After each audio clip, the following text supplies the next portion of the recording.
Okay, RM, my movie room shelving. I just finished the framing. I'm gonna try to find some cardboard in the spring to put on the back. Other than that, I think I'm not gonna buy any more wood for this room. Maybe one board for the bottom, because I think I'm a little bit short on some wood here. But instead of paying $50 for boards, I'm only paying $5 for one more. So I salvaged some sheets of wood and a couple of skids, and from the skids I'm going to make two short shelves here in the spring. I did not start that project yet because I have to buy screws, so probably not 2 boxes of screws, and one more here will be about make two tall shelves will be about $50 each. So with the wood I saved, I only need to buy one shelf. So it's going to be a complete set for me. And I started this room about 2 years ago, and I changed out the bookshelves because they're very, very heavy, and they're heavy. Too heavy is not too good. They're heavier than a dresser, so they weigh about 100 pounds each, and by the time you put your stuff on it, you're adding another 100 pounds. So plus I wanted to have them all very thin, and I'll salvage anytime I can for wood to repair any shelves in the spring. So, and maybe make a little shelf in the back, 2 short shelves here from the pallets. So this one here is all from pallet wood, so 2 pallets together. So it's going to look the same, maybe a little bit shorter here, because I want to have a bit of a walkway here. So this is a start for the shelving build. I'm using spacers. I'm not really using a level. I do have a level. I might put some wallpaper if I need to, or I might paint them, I'm not sure. But I do have a level. But I just use a spacer, DVD spacer, and gonna have I like to have at least 3 finger width. So 4 finger width will be too much, but for bigger boxes it'll be better.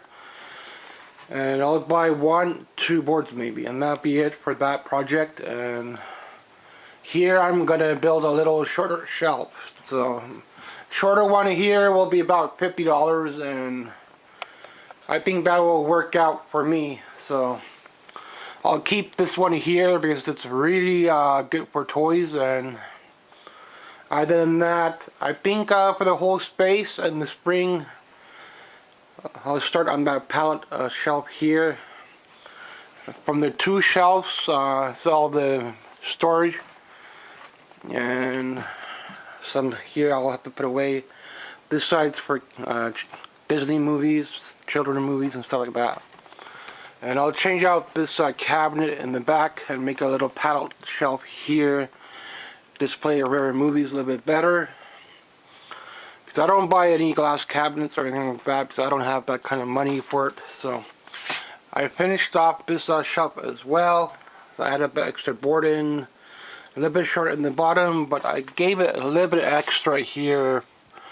So this one's 4 finger width instead of 3, but it's how things work out. Sometimes when you're building, nothing is perfect. So, but this is my space for my movie collection, and shelf like this will be a lot better. To have a couple of shelves like this would be nice. You never really know with donation stores whether or not they're going to have them or not, or if it's going to be at the same price. You've seen it a month ago, they might raise it up, double up the price on you. So a shelf like this will be really good for toys. I don't like any kind of metal shelving or glass cabinets. Because glass is too expensive, plus it could break. So wood was my option. And I don't like the look of metal shelving, which I think Blockbuster had a lot of metal shelving in the middle, and in the sides I think they had all wood in the sides. Some of them maybe had wood in the middle as well. So that's the kind of look I have right now. And thanks for watching year end. This one will be up for the 1st, I think, because in the spring I'll put on the backing, and when I go shopping I'll try to pick up some cardboard. Might be some boxes. Otherwise I would just keep everything in boxes, and it'd be really hard to tell what you have when you have stuff stored in boxes. But that would be an option if I did not have this much wood available. But I'm glad I do, and I'm glad the screwdriver is still working. The one battery is dead, so that's the battery for the wood saw. So, and the jigsaw broke, so I can't. Otherwise, I would make all my shelf cuts with that one.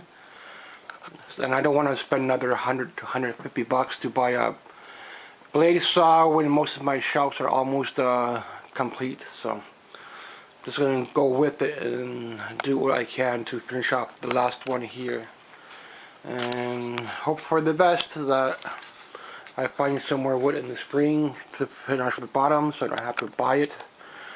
So I put the extra board on this one, so this one is now complete, though I could put one more board below it. So, alright, I can make this one a little bit higher with the pallets, give myself an extra height, which I might do. Depends how the pallets turn out, if they don't break on me. So I don't have a pallet breaker, and those are running about 50 to 100 bucks, so you have to pay on shipping and all that to get it. So this is the project, how it looks so far. I might paint them after white, so I will see. I'll have to paint everything white. But for now, I'm not going to do that because that's a whole nother project. So these are my favorite shelves I have so far because they're very light to work with. And they're very nice for a display. They're not very heavy, they're not very wide. If I could buy like 5 or 6 of them for 10-20 bucks, I would do that, but I don't drive, so I cannot just go to a donation store and buy it and bring it. I would have to take a taxi or a shipper and pay the shipper, and that would be a lot of money, extra money I don't have. So I would rather invest that extra money into a game, or start collecting Star Wars in a couple of years. I'll come back into my figures, I'll come back into my games. So that's why I need the shelving. And I don't like double stacking them, so I'm making them all spaced at the same narrow shelving, except for a few of these ones I'm going to keep. Thanks for watching.